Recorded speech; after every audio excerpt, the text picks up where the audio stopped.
So hello guys, I am Sneha. Welcome to my channel sleep with Panda. तो कल HU का result आ गया था और सब बच्चों ने अपने अपने रैंक देख लिए हैं। तो किसको एडमिशन लेना है, किसको नहीं लेना है, किन किन को काउंसलिंग में पार्टिसिपेट करना है, सब क्वेश्चन का रिजल्ट है इस वीडियो में। बाकी इधर हम काउंसलिंग प्रोसेस के बारे में भी बात करेंगे, कट ऑफ के बारे में भी बात करेंगे। तो वीडियो को एंड तक जरूर देखना। मैं आई होप मैं आप लोगों की क्वेरी सॉल्व कर पाऊंगी। तो फर्स्ट आ जाते हैं काउंसलिंग प्रोसेस में। बहुत सारे बच्चों का डाउट था काउंसलिंग कैसे करेंगे, कब से स्टार्ट है। बच्चों, काउंसलिंग आज से स्टार्ट है, क्योंकि उधर ब्रोचर में दे ही रखा है एचयू ने कि 3 तारीख से काउंसलिंग स्टार्ट होगा। 3 से 6 तक काउंसलिंग है, उधर मेंशन है। सो आज से काउंसलिंग स्टार्ट है। आपको पोर्टल में या साइट में सब देखने को मिलेगा, और साइट में सबसे पहले क्या है क्या ना है अभी मैं आपको बताऊंगी। तो पहले आप लोगों को क्या करना है, जैसे आप लोगों ने रिजल्ट देखा था वैसे आप कैंडिडेट लॉगिन में लॉगिन करेंगे। इधर मैं एक स्क्रीनशॉट अटैच कर दूंगी, क्या आपको कहाँ क्लिक करना है, ठीक है। तो आपको कैंडिडेट लॉगिन में आपको लॉगिन करना है। लॉगिन करने के बाद फिर से आपके पास ऑप्शन आएगा, आपके एप्लीकेशन आईडी, आपकी फॉर्म की जो एप्लीकेशन नंबर है, एप्लीकेशन आईडी एंड पासवर्ड देने का वो आपको देना है। देने के बाद फिर से लॉगिन करना है। लॉगिन करने के बाद अब जिस कोर्स में एलिजिबल हो, या आपने 2 दिया है, 3 पेपर दिया है, उसी हिसाब से आपके पास नेम आ जाएगा उस कोर्स का। उसके नीचे आपको 2 ऑप्शन देखने को मिलेगा। पहला ऑप्शन जो होगा वो है एप्लीकेशन फॉर्म, जो आपने पहले भर रखा था वो, और नेक्स्ट आपको देखने मिलेगा ऑनलाइन काउंसलिंग वाला। तो आपको फर्स्ट ऑप्शन में टैप नहीं करना, क्योंकि वो ऑलरेडी भरा हुआ है। तो नेक्स्ट आपको करना है ऑनलाइन काउंसलिंग वाले में टैप। उधर टैप करके आपको क्या करना है, उधर टैप करके आपको 4 ऑप्शन दिखेंगे। एक तो पहला ऑप्शन वो है चॉइस फिलिंग या प्रेफरेंस भरना। ये क्या है, मैंने आप लोगों को लाइव में भी समझाया था। एचयू के अंडर जो सब कॉलेजेस है, जैसे कि एग्रीकल्चर के लिए मान लो Hisar college of agriculture, Bawal college of agriculture, फॉल कॉलेज ऑफ एग्रीकल्चर, और अभी जो न्यू है यमुना नगर वाला वो पार्टिसिपेट करे तो वो भी उधर मेंशन रहेगा। उधर आपको क्या करना है, उनको अपनी एक चॉइस देनी है। सोचो किसी बच्चे को कॉल में जाना है, उसका फर्स्ट चॉइस है कॉल, तो वो पहले में कॉल डालेगा। नेक्स्ट में उसको बावल में जाना है, वो बावल डालेगा। उसके बाद हिसार में डालेगा, उसके बाद यमुना नगर वाला डालेगा। ऐसे किसी बच्चे को हिसार पहले जाना है तो वो पहले हिसार, ऐसे ऐसे करके एक सीरीज देना है आपको, जहाँ आपका जो चॉइस है उसका। ये होता है प्रेफरेंस डालना, ठीक है। नेक्स्ट ऑप्शन आएगा एजुकेशनल क्वालिफिकेशन। उधर क्या है, आपकी 10th 12th की मार्कशीट डालनी है, ठीक है। आपकी 10th 12th की जो मार्कशीट है वो डालनी है। और नेक्स्ट आएगा डॉक्यूमेंट अपलोड। आपने जो जो डॉक्यूमेंट एप्लीकेशन फॉर्म एप्लीकेशन में डाले थे वही सब आपको देखने के मिलेगा। जैसे कि कैरेक्टर सर्टिफिकेट हो गया, बर्थ सर्टिफिकेट हो गया, उसके बाद आधार कार्ड वगैरह भी हो गया। आपको जो जो मांगेंगे वो। और जिनके पास, बार बार बोल रही हूँ, जिनके पास कैरेक्टर सर्टिफिकेट नहीं है वो प्लीज स्कूल से जाके अपना कलेक्ट कर लेना। स्कूल में कभी भी मिल जाता है, इजीली प्रोवाइड करते, तो वो स्कूल से मिल जाता है। और जिनके पास गैप सर्टिफिकेट नहीं है, और मैं पहले गैप सर्टिफिकेट के ऊपर वीडियो बना चुकी हूँ, लेकिन मैं फिर से रिपीट कर रही हूँ, गैप सर्टिफिकेट बनाने में एकदम टाइम नहीं लगता। जो उस बच्चों ने ड्रॉप ले रखी है 12th के बाद या 10th के बाद, वो जाके गैप सर्टिफिकेट जरूर बनाना। थोड़े टाइम में कोई एडवोकेट के पास जाके बना लेना, इजीली बहुत ज्यादा बन जाता है। और कोर्ट सामने आपकी कोर्ट वगैरह होए तो उधर जाके बना लेना, वो तुरंत बना के दे देंगे, ज्यादा कोई सरदर्दी नहीं है। तो ऐसे ऐसे कुछ चीजें डॉक्यूमेंट आपको अपलोड करनी होगी। और डॉक्यूमेंट अपलोड का टाइम याद रखना, ये काउंसलिंग तक ही है।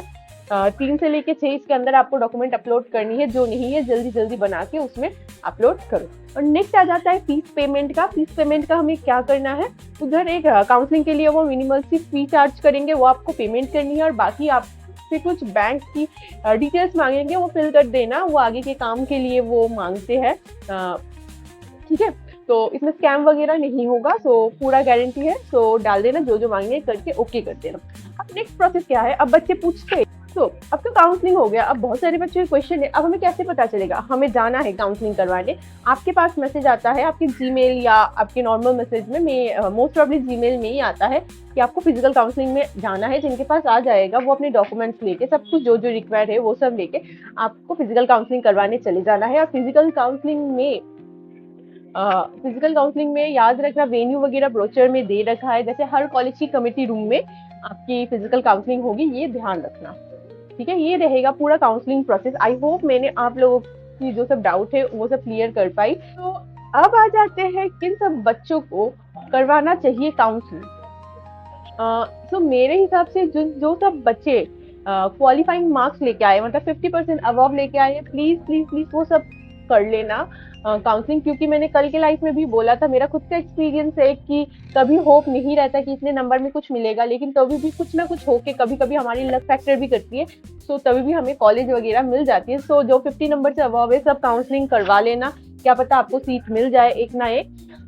तो सभी करवा लेना। और मार्क्स पूछो तो मेरे हिसाब से जो सब बच्चे का रैंक हिसाब से पूछो तो जो सब बच्चे, जैसे कि एग्रीकल्चर के लिए सोच लो 100 से 200 तक जिन बच्चों का रैंक है उनका हो जाएगा, तो फिर वो काउंसलिंग करवा लेना, ठीक है।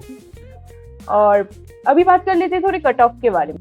तो कट ऑफ क्या रह सकता है जो हम सोच रहे थे, एक्सपेक्टेड कट ऑफ सोचते, इतना कुछ देखने के बाद ये लग रहा है जो कॉलेज ऑफ एग्रीकल्चर के लिए कोई भी कॉलेज हो, हिसार कॉल बावल, उसमें हम एक ओवरऑल आइडिया लेंगे कि कितना हो सकता है। जैसे कि पहले हमने सोचा था 70 अप होंगे, ठीक है, लेकिन रिजल्ट देखिए अब ये लग रहा है 75 टू 80 होगा। 75 टू 80, जिन बच्चों का 75 टू 80 है तो उनका कुछ ना कुछ कॉलेज उनको मिल जाएगा एग्रीकल्चर का, ठीक है। और जो सब बच्चे 70 से नीचे नंबर लेके आए हो लेकिन उनको एग्रीकल्चर नहीं मिल रहा है, सो आप लोगों ने एमएचयू का फॉर्म भर रखा है तो गो फॉर एमएचयू में मिल जाएगा, क्योंकि एमएचयू में 100 प्लस सीट होती है, तो बहुत इजीली मिल सकता है। एग्रीकल्चर में जितना सीट है कॉलेज ऑफ एग्रीकल्चर में उसके लगभग बराबर सीट हो जाती है, सो बहुत इजी होता है बात। एमएचयू का कट ऑफ लो जाता है, सब एमएचयू ऑप्ट कर सकते हो, आपने भर रखा है तो जनरल का टेक कैटेगरी का 75 टू 80 सोच लो। अब हम सोचते हैं ईडब्ल्यूएस का 70 टू 75 सोच लो। और अब यार बीसीबी का क्या हो सकता है, मेरे हिसाब से 68 से सोच लो, मार्जिनल लाइन 68 है, 8 से 70 प्लस हो सकता है।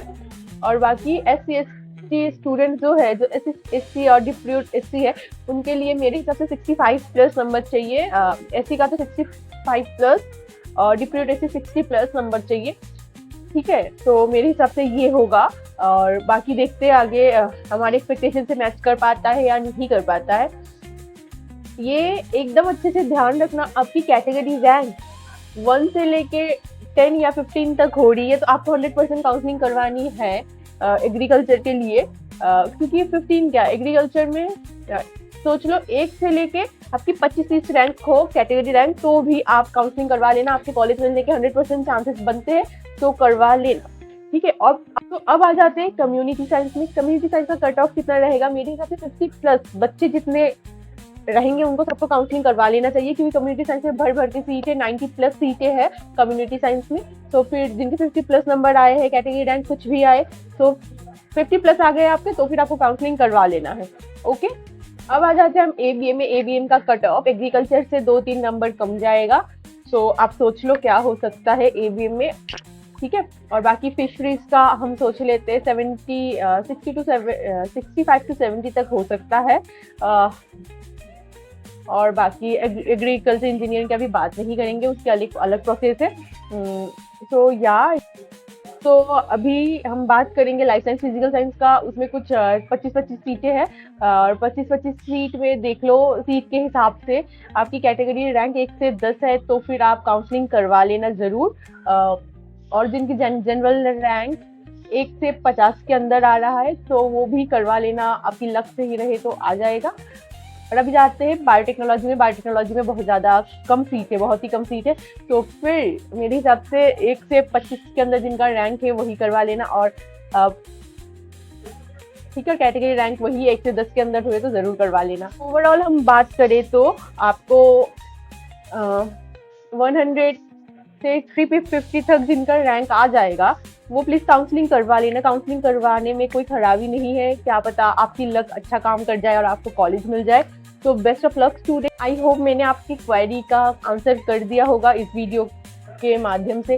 तो कभी कभी ऐसा हो जाता है, सब कमेंट का आंसर मैं नहीं कर पाती, लेकिन आप कमेंट करना, मैं ज़रूर कोशिश करूँगी मेरे साइड से बेस्ट देने की। और या बेस्ट ऑफ लक। तो या आज के लिए इतना ही, बाय बाय।